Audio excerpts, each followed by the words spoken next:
Students, in this module we will read and understand the chapter further, All Summer in a Day. In the last module we did from page number 108 to 110. Today we will move further. I'll read the last paragraph, last two lines of page 110, and then we'll move on to the next page. It is, "But she remembered and stood quietly apart from all of them and watched the patterning windows. And once, a month ago, she had refused to shower in the school shower rooms." Here we are going to talk about the little girl Margaret. As and when she came to Venus, how she felt everything different and she was not ready to accept the change. It is given that once she refused to shower in the school shower because she was fed up of the rains and the raindrops, the noise of the thunderstorms, the clattering and patterning of the windows. All that has made her frustrated with all that rain all the time. So it is, she had refused to shower in the school shower rooms, had clutched her hands to her ears and over the head, screaming the water mustn't touch her head. So after that, dimly, she sensed it. She was different, and they knew her difference and kept away. There was talk that her father and mother were taking her back to Earth next year. It seemed vital to her that they do so, though it would mean the loss of thousands of dollars to her family, and so the children hated her for all these reasons of big and little consequences. So it was given that her parents took her and came to this particular, you can say, planet Venus, but she was not ready to accept it. She was not able to adapt to the conditions here. She even just touched her, you can say, she clutched her hands to her ears because she did not want to listen that constant rain and all that noise of the rain. She covered her head with the hands so that the water doesn't touch her. That is something which shows how much she was, you can say, irritated by that water and rain all the time. And that is how it felt very important that the girl should be taken back to the earth. And it was a rumor, it was a news spread around that her parents would be taking her back to earth the very next year, although it was a lot of loss. And that is the reason why most of the children hated her. They did not like her. They felt that she is just trying to be mean and she is not ready to understand the situation and adapt to the situation, and that is why they were not ready to intermingle with her. As a matter of fact, we see, so the children hated her for all these big and little consequences. They hated her pale snow face, her waiting silence, her thinness, and her possible future. So they all hated for all the other reasons, even why she was so pale and so gloomy all the time, and why she was silent most of the time. She was not ready to mix up with them, not ready to share her thoughts and things with them, and her thinness, her possible future. They seemed that her future was bleak, it had no hope, as she was not ready to accept the change, adapt to the change. So these were the reasons why they all hated her and they did not like her any bit. Now here we see, "Get away," the boy gave her another push. What are you waiting for?" Then for the first time she turned and looked at him, and what she was waiting for was in her eyes. So this is the boy, the same boy, William, you can say. He pushed her, or maybe it can be any other boy in the classroom. He pushed her and told her to get away from the side, the way, because there was nothing happening. And so he asked, "What are you waiting for?" This was the first time the girl looked at him, and in a way, in her eyes, one could see what she was waiting for, and she was waiting desperately for that sun which she was missing from the earth. "Well, don't wait around here," cried the boy savagely. "You won't see anything." Her lips moved. "Nothing," he cried. "It was all a joke, wasn't it?" He turned to the other children. "Nothing's happening today, is it?" They all blinked at him, and then, understanding, laughed and shook their heads. Now this shows how much these boys tried to irritate her. They were not ready to accept her or understand her condition, and so you can say even this shows the lack of warm feelings and friendly feelings among those children, because they had never seen that the symbolic warmness of the sun as well. So here they all looked at each other, they laughed because they had a plan, and they told her that nothing is happening today, nothing is coming out, there is no sun coming out. And suddenly they shook their heads and they all started nothing. But the girl is still waiting for the sun. Oh, but Margaret whispered, her eyes helpless. But this is the day the scientists predict. They say they know the sun. All a joke, said the boy, and seized her roughly. Hey, everyone, let's put her in a closet before the teacher comes. So she was saying, trying to convince them that the scientists have told that the sun would be coming today, and that is the thing she was eagerly waiting for, and she wanted all of them to see it, and she herself wanted to see it very enthusiastically. But the children, trying to irritate her or trying to make her even more, you can say, aloof and separated, they all took her and said that let's put her into the closet before the teacher comes to the classroom. And this is all a joke, nothing is coming out, and trying to irritate, they took her and took her to the closet. As they took her to the closet, Margaret kept on shouting, and she said, "No," said Margaret, falling back. But they surged about her, caught her up and bore her, although she was protesting and then pleading also and then crying also, because she did not want to miss the sun, the sight of the sun coming out after such a long wait. Back into a tunnel, a room, a closet, where they slammed and locked the door. So all these boys took her to the tunnel, the same tunnel where they usually go and play. Over there it was a you can say room, and in that room there was a closet where they slammed her where they locked her. They stood looking at the door and saw it tremble from her beating. She was, you can say, very keenly, she was beating it roughly, and she wanted to be out of it because she feared that today if the sun comes and she is locked over here, she will not be able to see it for today as well as for the next 7 years, which will be a even longer wait. Although she was waiting for past 5 years, and now it will be another 7 years, she cannot wait that long to see the sun again. And that fear made her beat the door, and she really wanted to be out of that place. So she was trying to beat the door and throwing herself against it, so that by some ways she could get out of that locker room and don't miss the coming of the sun. They heard her muffled cries. Then, smiling, they turned and went out and back down the tunnel just as the teacher arrived. So they locked her inside the closet and they walked back, and then as soon as they reached the class, there was the teacher. She arrived over there, and so they were right on time. As the teacher entered the class, she asked, "Ready, children?" She glanced at her watch, said, "Yes," said everyone. And "Are we all here?" she asked. The rain slacked still more. They crowded to the huge door. The rain stopped. So after a lot of anticipation, a lot of wait and enthusiasm and eagerness, all these things started happening. The rain came to a standstill. The rain stopped. Gradually the rain stopped. So now it was as if in the midst of a film concerning an avalanche, a tornado, a hurricane, a volcanic eruption, or something had first gone wrong with the sound apparatus, thus muffling and finally cutting off all noise, all of the blasts and repercussions and thunders, and then, second, ripped the film from the projector and inserted in its place a beautiful tropical slide which did not move or tremor. So it seemed to all the children, to everyone, as if all this you can say turmoil, all this basically noise and all the disruption and all the disturbance, all the voice, everything had come to a standstill. It seemed like a movie with all the avalanche, tornado, hurricane, and loud voice, loud noise and sound apparatus going all around in a very disturbing sound and noise. It all had come to an pause, to a standstill, and suddenly out of the projector there was something nice and tropical thing coming out.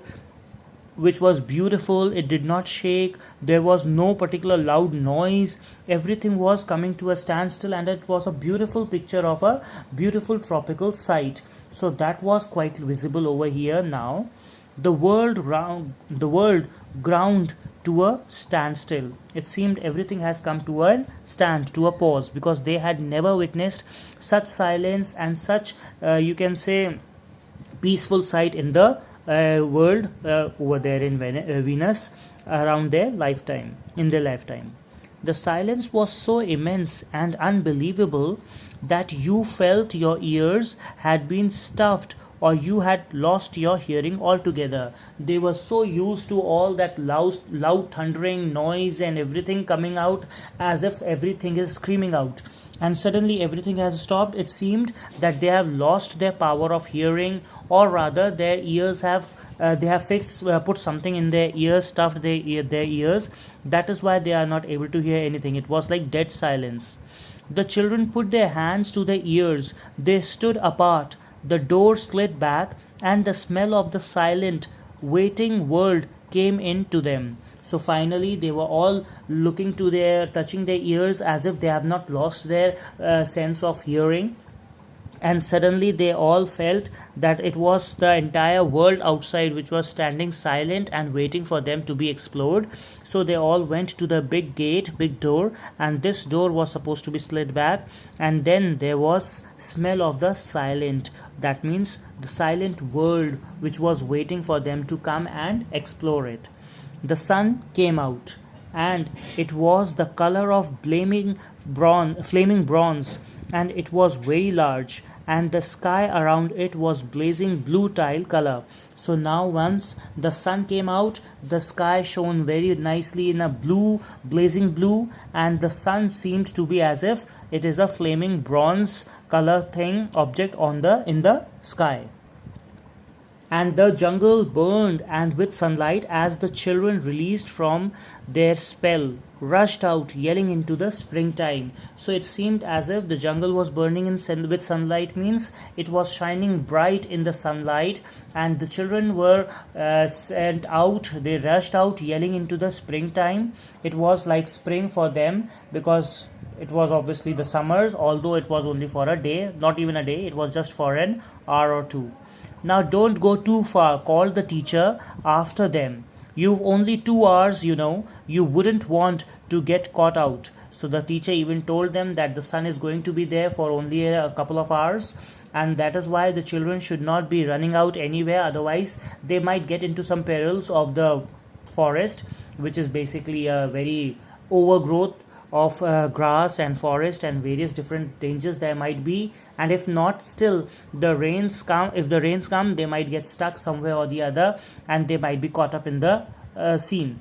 So they were warned not to go anywhere out and just enjoy the summer that was there for only 2 hours, so that they could enjoy the sun. But they were running and turning their faces up to the sky and feeling the sun on their cheeks like a warm iron. They were taking off their jackets and letting the sun burn their arms. So this is how children would behave if they had never seen the sun, and that's the same thing they were doing. They were feeling the sun on their face, arms, and cheeks, and everywhere. They were taking off their jackets and letting the sun burn them. They wanted to feel the warmth of the sun, because this was the first time they were experiencing sun in their lifetime, which they would remember, because earlier it was when they were just 2 years old and they had hardly had any idea of it. Oh, it's better than the sun lamps, isn't it? Much, much better. So they usually had sun lamps in their houses as a, you can say, replica of the light and the warmth of sun. But here they felt that the original sun is much better than those lamps. They stopped running and stood in the great jungle that covered Venus, that grew and never stopped growing. Tumultuously, even as you watched it, it was a nest of octopi, clustering up great arms of flesh like weeds, flowering in this brief spring. It was the color of rubber and ash, this jungle from the many years without sun. It was the color of stones and white cheese and ink, and it was the color of the moon. So here it is told that they stood and they saw the great jungle of Venus, which was always growing because there was just water and humid. There were hardly any sun. And today, for a brief moment of time, when the sun came, they all soaked in the warmth. They flowered also. They bloomed, and it was this time they felt, these children saw or realized that the color of the jungle was all rubber and ash. That means it was just not bright enough because there was hardly any sun to give them life. So they were all ash color, white, pale, the sun of ink, the color of ink, the white of cheese, and the stones color and the color of moon. That means it was all washed up, gray, white, and black. The dull colors were there. The children lay out laughing on the jungle mattresses and heard it sigh and squeak under them, resilient and alive. This was the first time they were able to touch the ground, all dried up. If not dried up fully, still it was good enough to just lie over there and soak the sun.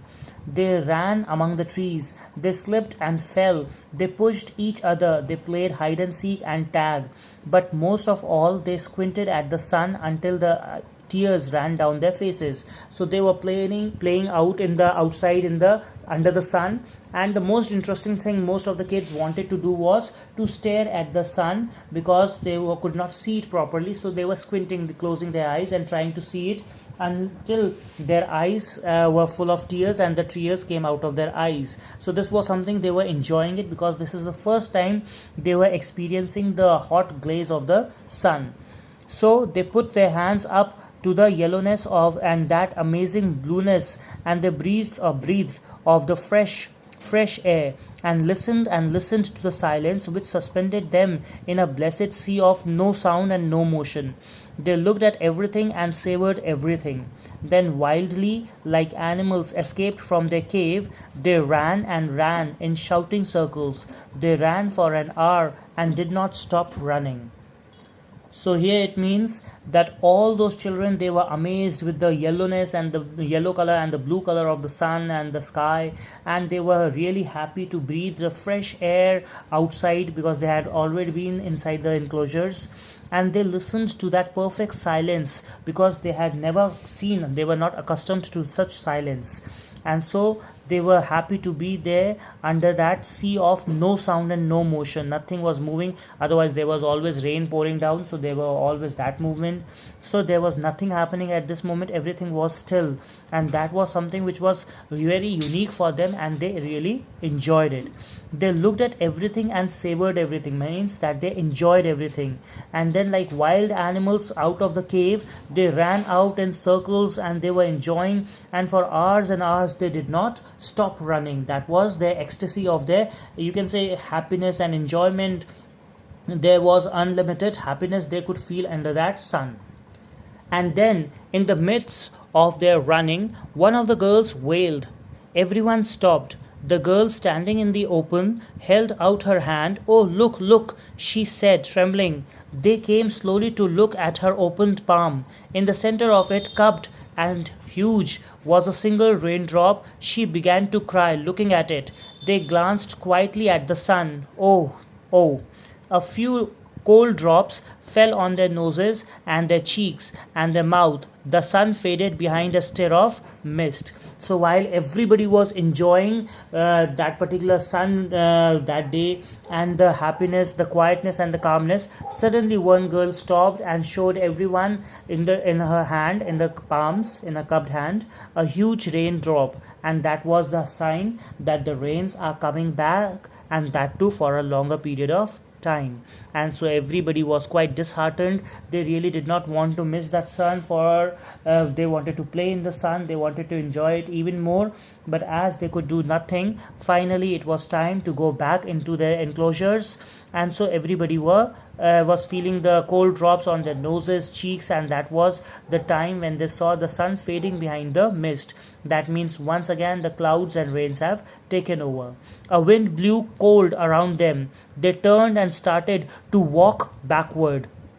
Backward means back towards the underground houses. Their hands at their sides, their smiles vanishing away. A boom of thunder startled them, and like leaves before a new hurricane, they tumbled upon each other and ran. So there was now once again those thundering sounds and that loud noise of the thunder and storms, and because of that they all ran back to their enclosures. As the heap of leaves they move with the thunderous sounds and the storms, they also all ran back, one over tumbled one upon the other and running towards their enclosures. Lightning struck 10 miles away, 5 miles away, a mile, a half a mile, and the sky darkened into midnight in a flash.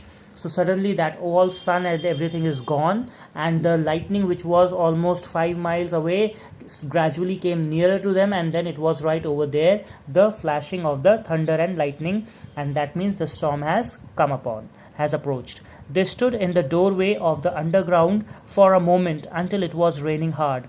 Then they closed the door and heard the gigantic sound of the rain falling in turns and avalanches everywhere and forever. Will it be 7 more years? Yes, 7. The one of them gave a little cry. Margaret, what? So as they came inside their underground enclosures, that moment the rain started heavily, and it was huge sound of water pouring down, and it seemed as if avalanche and everywhere. It means a heavy downfall of rain. And suddenly these children discussed among themselves, is it going to rain for the next 7 years? And then suddenly one of them was reminded of Margaret, and then they decided, they were quite shocked that whatever Margaret had said was true, and they were quite ashamed of what they had done to Margaret. She was not able to see the sun, which came there for a brief moment of time. And here they say, she is still in the closet where we locked her. Margaret. They stood as if someone had driven them like so many stakes into the floor. They looked at each other and then looked away. They glanced out at the world that was raining now, and raining steadily. They could not meet each other's glances. Their faces were solemn and pale. They looked at their hands and feet, their faces down. So here all of them, when they realized that the girl who was waiting for this scene to see, she was locked her inside the closet, and they forgot about her.